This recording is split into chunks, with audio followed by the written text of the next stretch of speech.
Welcome to BODS Mayhem Hour, your source for all hard rock, heavy metal, new metal, alternative, punk, horror punk, hardcore, rock, and all local bands, with your host, John the Bod, aka the Bodfather.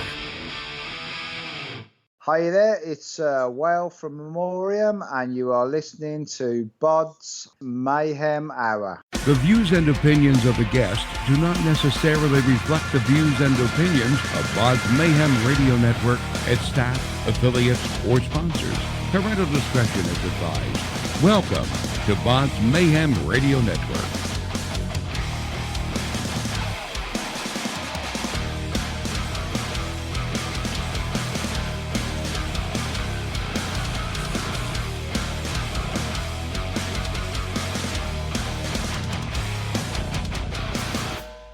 Hey everybody, welcome to BODS Mayhem Hour. I'm your host, John the Bod, aka the Bodfather.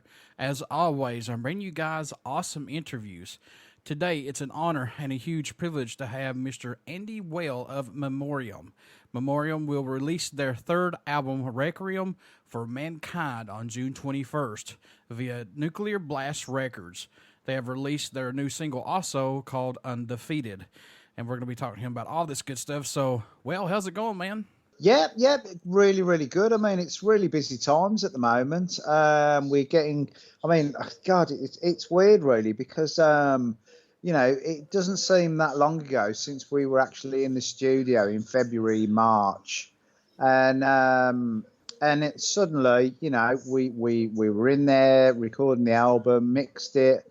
And then, it's just that real sort of like lull time between having it all released, sending it to the record label, and then suddenly it's just, we're a week away from it being released. We're a week away from the release show as well down in London. So, it's really sort of like ramping up now at the moment, which is great, really, So, it's busy times, really. How's it been working with Nuclear Blast Records for you guys? I mean, to be honest, they've been absolutely great, really. Really, you've got to go back to when we started, really. We sort of like got some songs ready, and we just sort of like thought it'd be a really good idea to go into the studio and record some, just record some songs, really, which ended up being the Hellfire one, demo tracks, really, just to work out the idea of where, what sound Memoriam would have. And then, somebody had some weird idea of, why don't we release a 7-inch, and which we did on Cosmic Key Records. From then we just sort of like, got that call from, the guys at Nuclear Blast. Obviously Frank, has got the connection with Nuclear Blast, with Benediction. And, they just got in touch with us and sort of like said, we'd like to do something with you, and it just went from there. But really, it's been great, really, because they've, obviously, we've got that sort of heritage of the bands that we've been in before, Bolt Thrower, like Benediction, Sacrilege, all that kind of thing. They've just sort of like let us do what we want, really, so, and, which is great, and it's just worked really well. So they've been really supportive. They've sort of like gone along with what we wanted to do, what we didn't want to do. So, you can't really fault them, really. What's impressed or excited you the most about working on this third album, Requiem for Mankind, if anything? You guys are from different bands, and now you're coming into this one for the third album. What's impressed you the most about, if anything? Working with Russ Russell, really, at Parlour Studios. It's an absolute, breath of fresh air, if you want to be, use a cliche. Really, every album we've done, for The Fallen, Silent Vigil, it's been a sort of like, work in progress, really. But it all sort of like fell into place, really, with this third album. We were actually going to do the album a little bit earlier, really. I mean, we were thinking about recording it maybe September, October last year, but because we'd been doing a lot of live shows last year, we all sat down and sort of like said, you know what, I don't think it'd be a good idea to sort of like rush it, and so why not just put it back a little bit? And so we put it back to February this year, and basically, we all went in and just knew what we wanted to do. It was very much, we had the songs sort of like in place, but there wasn't a solid sort of like structure of what the songs were going to be. And we just went into the studio with Russ, which is really sort of like nice place to record. He's really easy going, and he just sort of like, in a way, he sort of like coaxes the best out of you in a sort of like, in a simple way, really, and it all just fell into place, really. I mean, that's the amazing thing about this album. It's sort of like, we've sort of like managed to come up with something that's been really, really, that's ended up being really good without sort of like really trying to, really, which has been great. Working with Russ Russell, did he push you guys? I know you said he kind of poked you all during the recording and all this, but working with him, did he push you guys on this at all?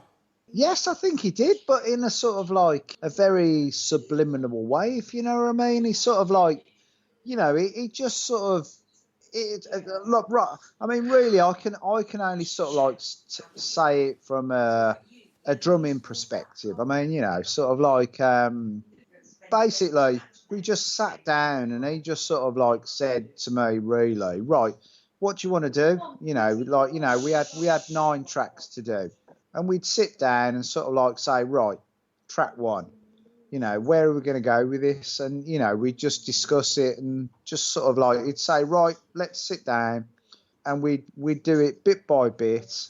And then he'd sort of like say, well, why not do this? Or do you think this would work better? And he in a very sort of like simple subliminal way, he'd sort of like just lead you to what he wanted in a way, like, which was ended up being absolute. I mean, to be honest, I mean, like, if I go back a little bit, I mean, I've done 8 studio albums now. I did 5 with Bolt Thrower. I've done 3 with Memoriam, and I would say that this album is the best, my best album drumming wise that I've done. And honestly, I'd put that down to the fact of, Russ. He just sort of like gets you to do the best you can with sort of like, just sort of, by being calm, collective, and just sort of like talking to you and getting, trying things, really. Which is absolutely brilliant. I mean, so it's worked really well. I think. Now, you guys released your single Undefeated. Was it hard to choose between the current set of songs on this album, which would be the first single for you guys? I mean, the first single we released was Shell Shock, wasn't it, really?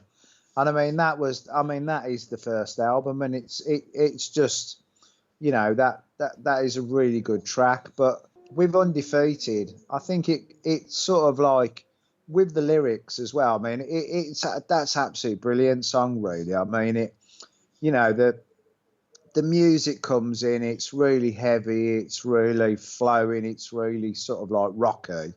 And then when Carl comes in with those words, Undefeated, it just, it's just one of those sort of like songs, you just want to get your head banging, get your head, your hands in the air sort of thing. Like, it's really, it's sort of like anthemic, really. But are those 2 tracks the best on the album? I mean, me personally, I think there's a couple of other tracks that are probably better than that, really. But I think it's all sort of like personal choice, isn't it? Sort of, I mean, like, it's how people listen to a song, isn't it? So, what I think is really good, you might think another track on the album's better, isn't it? So, and it's all down to personal choice, but I think Shell Shock and Undefeated are very much sort of like anthemic songs, which, just want to sort of like, get people rocking really,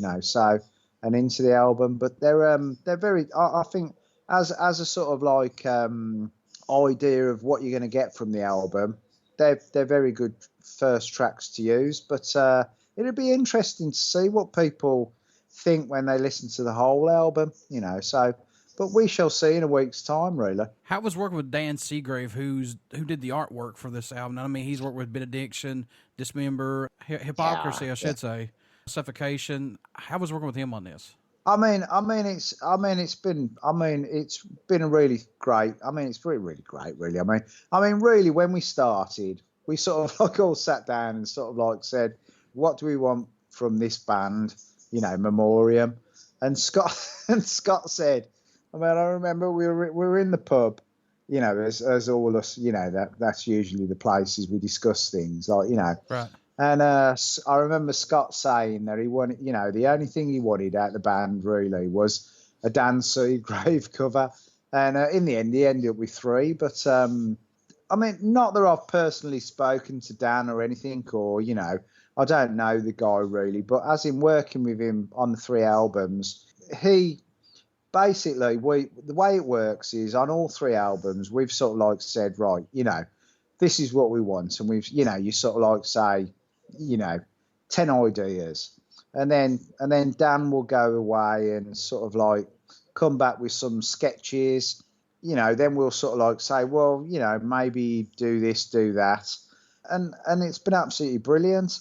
But on the 3rd album, I think he sort of like had an idea of what he wanted to do anyway. So even the ideas that we gave him, in a way, he didn't. Although he interpreted it in his own way. But he's an amazing album, mate. He's an amazing artist, and to have one Dan Seagrave cover is great. But it's been great that he sort of like got on board for all 3 really, and. I think it's, I think his artwork has only sort of like enhanced the whole, trilogy of, albums really. So, it's been great. I can only say it's been really good really, so, but, all 3 albums are absolutely brilliant. You can't fault them really. So, what do you hope everyone takes away from this new album, or message you hope they hear while listening to it, or just any of Memoriam's music in general? Well, what do you hope they get from it? Really, lyrically, I think it's just a case of just to think about things, really, to discuss. We've got a combination of things, really. The lyrics cover sort of like, war and the problems with, life in where we are now, so, sort of like that, it's just a case of, I think really with the lyrics side of it, it's just a case of, getting people to, think about things the way the world is nowadays, the political system that we live in, and sort of like, just thought provoking really. But as in the music, it's just a case of, we just want people to enjoy it really. It is what it is. It's old school death metal, but I think we've sort of like taken all the best aspects of, what we did in the past and freshened it up hopefully, and sort of like, brought, that old school death metal into the now really. So, but a lot of people, sort of grumble really about the fact of, they say, well, you shouldn't bring politics into, into music and all that kind of thing. But to me, coming from like a punk background and, all that kind of, hardcore background, well, politics were always part of, the songs that I listened to. And I always say to people as well, sort of like, our ancestors, in a way, the only way they could sort of like show their disdain for the people, the rulers of, the politicians of the time, was to sort of like sing about it really. That's what people have always done over time. If they've been annoyed about things, they've either got out on the street and sort of like, bashed a few heads, or they've sort of like sung about it in, sort of, it's like with the miners, it's like with the sailors, that you listen to those old folk songs, that kind of thing. And, people sing about the hard life that they had and the struggles that they had. It's part and parcel of sort of like, life, really. It's human nature to grumble about things and feel, hard done by things. And the main way you could do it subliminally, in a way, years ago, was to sing about things, and sort of. So hopefully, we shall see. It's just a case of sort of like doing what you want to do, really. So, since this is your guys' third album, do you see this band still musically growing from the first album, or has it just been more of a personal growth for all of you guys involved in this? I'd say we've grown as a band. I mean, we've from the first album, for instance, For the Fallen, great album, but really we were trying to sort of like find our way in a way, sort of like find our sound. And for the Silent Vigil as well, I mean, that was just moving along. We tried some different things. Some things worked, some things didn't. But I'd say with Requiem, all the parts of the band all fell into place, really. And, we've ended up with what I'd say is, very, very good album. And, hopefully something that people can go, yeah, that's a really strong album, really. What can fans expect at a show from Memoriam who have not got to see you guys live as of yet? What are they going to get, when they come to see you guys live? A lot of energy, really. I mean, we sort of like have a bit of fun. We don't take ourselves too seriously. We like to have a bit of sort of, a bit of fun with the crowd, sort of thing. We try to keep things fresh as well. So we do a lot of. We use a lot of samples between between the songs to try and, so there's not a lot of, sort of like dead space. If we ever get the chance as well, which occasionally we do, we have sort of like the visual aspect of it as well, where we'll project all the, like visuals on, so basically what we do is we have a sort of like visual show as well. We don't get to do that very often, but I mean, it's quite interesting, really, because the dynamic of the band is, we're a four-piece band, really. So, but we've got a lot of, there's a lot of energy that comes across. So, it's quite. That's what you're going to get, really. You're going to get sort of like, very energetic, heavy band, really. But I mean, we've had no complaints up to now, anyway. So it's sort of like people enjoy it. But the main thing, we're very much sort of like we're very interactive with the crowd, really. So we don't take, we don't try and make out with some big, with some big rock band who, sort of like, we like to interact with the crowd as well. So. Now, I know you've been doing this for a very long time, but we're living in the digital era of recording albums to get music out quicker, and now we've got social media to reach out to more people. Do you like this that we're living in now? It's weird, really, yeah, because I mean, I'm sort of like pretty, I'll get on with it, really, but it's quite different, really, because I mean, when I was in, punk bands, when I was in Bolt Thrower, it was very much, the only way you could get people interested in you was like, tape trading. People used to write, that weird thing of writing letters to people, which nobody does anymore. But, and I mean, we were lucky enough to get played on the radio, like John Peel show, which was absolutely brilliant for the band at the time.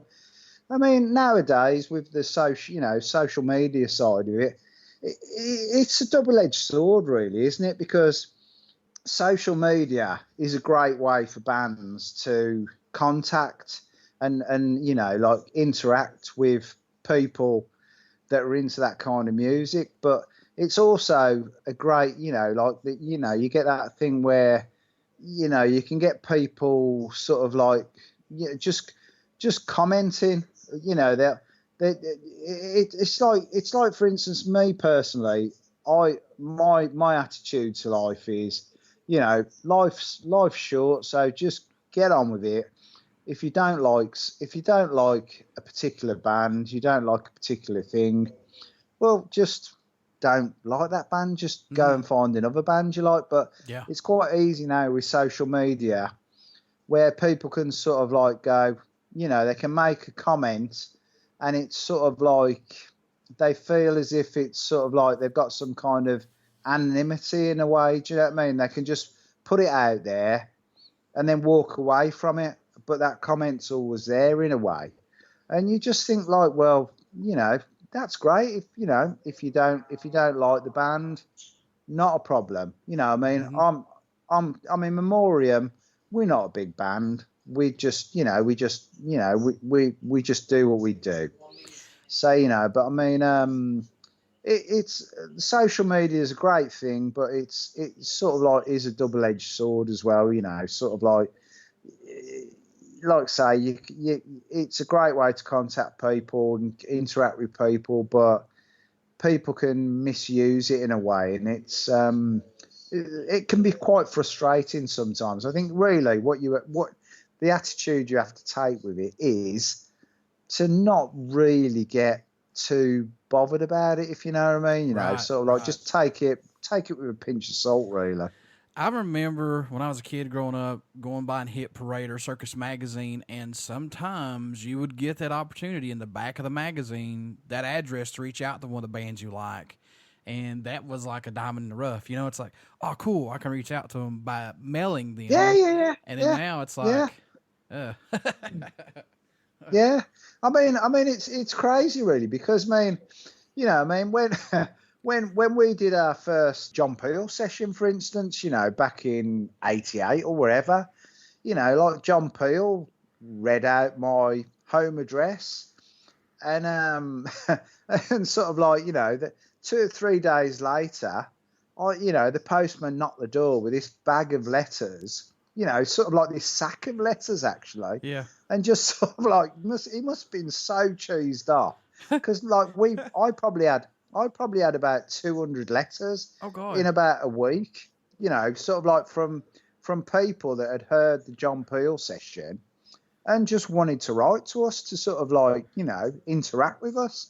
And I mean, that was the thing back in the day, wasn't it? Like you could actually sit down and you could write a letter to someone, and you could send it off, you could send it off to the band. Yeah. And you know what? I mean, when I was in Bolt Thrower, every person who wrote to us, we'd write back to them, and it was like, that kind of personal thing now. Whereas in nowadays, I mean, like with social media, like you say, you can, I mean, with Memoriam, if people contact us, we try and, if people ask us a question, we try and get back in touch with them. But, it's sort of like, it's weird, really, isn't it? Because, nowadays it's that weird thing of sort of like, it's quite nice to get a letter through the door, isn't it? From somebody that you sort of like, in a way, look up to. You just think, wow, that band. I mean, I've done it myself. I mean, I'm a fan of music myself. I've written to bands and sort of like, and it's nice in a way getting something physical, isn't it? Instead of just having a ping on your phone and a little message comes through, isn't it? Because I always find as well with like, like messages over the internet or wherever, you can interpret them how you want, can't you? So effectively, I could, you could send me a question, you could send me a question, I could answer it, but it's how you interpret it, isn't it? Whereas in, I think in a way we've lost that a little bit, like having that sort of like physical letter coming through your door and, sort of, but I mean, it's just the modern age, isn't it? You just have to crack on with it, really, don't you? It's like it meant more when you got that letter in the mail for some. And yeah. It's crazy. I mean, like, yeah. I mean, it was like us for a band as well. Like, like say for instance, back in the Bolt Thrower days. I mean, having all those letters, you know, it makes you feel like, yeah, we're getting somewhere, you know what I mean? We're in contact with these people all over the world, you know, and it meant something, you know. So, I mean, not sort of like watering down, you know, the fact of if you know, send me a message over the internet, you know, but there was something nice about getting something through the letterbox, wasn't there? You know, or in your post box or whatever. What made you want to become a musician? What was that spark for you, that said, yeah, I want to do this? I mean, I don't know really. I mean, I was always into punk music, you know, all that kind of stuff, and then got into hardcore music. But I mean, it was just listening to bands, really. I mean, from about, I think the first band I went to see, well, the first couple of bands I went to see was the UK Subs and Discharge, really, and it just, you know, I mean, the energy of, I mean, it's like with any, you know, teenager, it's that energy and that excitement of going to see a live band, really. And you know, listen, and then going out and finding that excitement of going to a record shop and finding records, really, of stuff that you liked, and you know, new releases. And I don't really know why or how. I just remember asking my mum if I could buy a drum kit, and she sort of like said, you know, yeah, it's not a problem.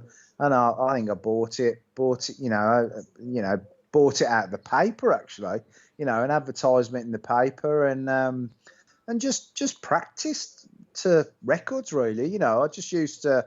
You know, I mean, obviously back in them days, it was all turntables. You know, I'd put the 7-inch on, or, you know, the album, and just play along to it, really. And then obviously, you know, being at school with a few mates who were into the same kind of music, I remember sort of like, the four of us just sort of like saying, oh, you know, should we, you know, get a band together, and that was it, really. I mean, you know, I think the first band that, you know, sort of like joined or, you know, formed was like Urban Chaos, and you know, a sort of like punk band back in the 80s, and you know, we just rehearsed, did a few shows, and it just sort of like went from there, really. I mean, I remember, you know, sort of like one of me good mates, and you know, Jimmy Whiteley from Napalm and Ripcord, and he'd been over to a show in Coventry, and he just came round my flat one day and sort of like said, oh, you know, I know a couple of people who are looking for a drummer, and I ended up going over to Leamington, and you know, met Gav and Baz, and they, you know, then they asked me to join Bolt Thrower, and sort of like, that was it, really. I mean, at that time, I'd never played double bass drumming, you know, like, you know, a double bass drum kit or anything, and it was just a case of practicing, really. I mean, but it was just you know, it was just doing it for the fun of it, really. Mm-hmm. Is there a country that stands out or shocks you that Memoriam gets support from, or you guys' music as of right now even gets played in that location so far? I mean, we've always had really, really strong. I mean, like, two places for us are sort of like probably Germany and the UK, really. You know, I mean, they're. I mean, really, it basically stems back to bolt thrower strongholds. Do you know what I mean? Where bolt thrower were very popular.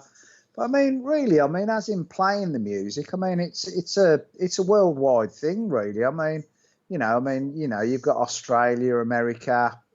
We do very well, sort of like, you know, up in Scandinavia as well. So, you know, but you know, it goes back to that sort of like stronghold of sort of like the UK, you know, and Germany as well. So, you know, but they've always been very, you know, the countries that we've done, you know, that had the most support from, which is great, I'd say, you know, would be Germany and the UK, really. So, I mean, the good thing about it is that this year we're actually we've extensively toured Europe anyway, and we're actually going to get to do quite a few shows in the UK this year. I mean, we're trying to push it a little bit further, get a little bit further out, Eastern Europe, and we've done quite a few shows up in Scandinavia. So, but it's just a case of I'd say those are our strongholds really, sort of like Germany and the UK. Well, how can folks stay in touch with you guys, buy some merchandise, this new album getting ready to come out, and plus maybe tickets to the release show? How can they do that? Well, basically, I mean, we are. I mean, like I say, we're playing in London this coming Saturday, really. Sort of like 8 days time. The best way of getting in touch with the band is just on the Facebook page, really. I mean, everything, all the things that we're doing, sort of like shows, release info. Probably the easiest thing to do is just get on there. I mean, it's I think it's what is it, at Memoriam 2016, and if you want to buy, there's links to their merchandise.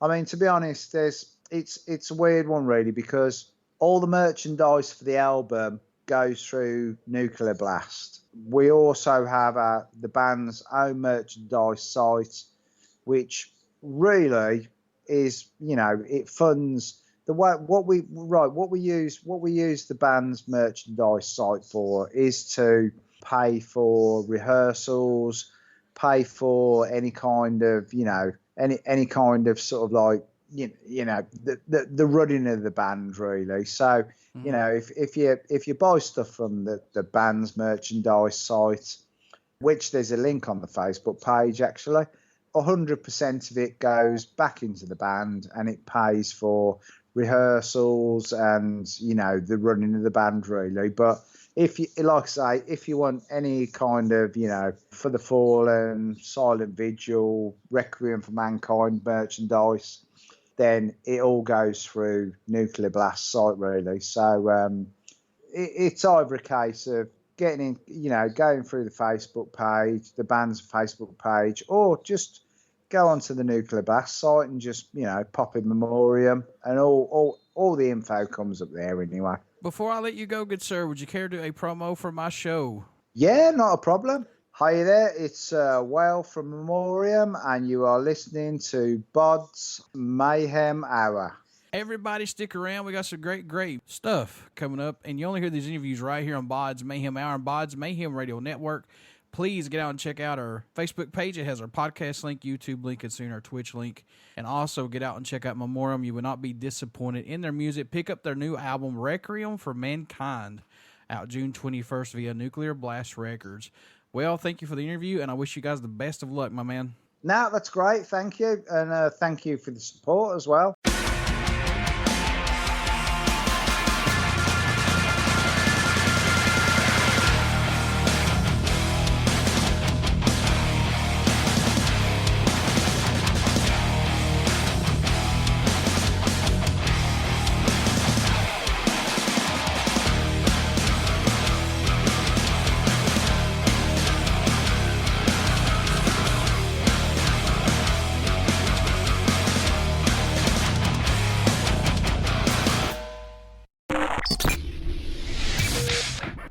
You're listening to BODS Mayhem Hour. Follow us on Facebook, Twitter, and Instagram.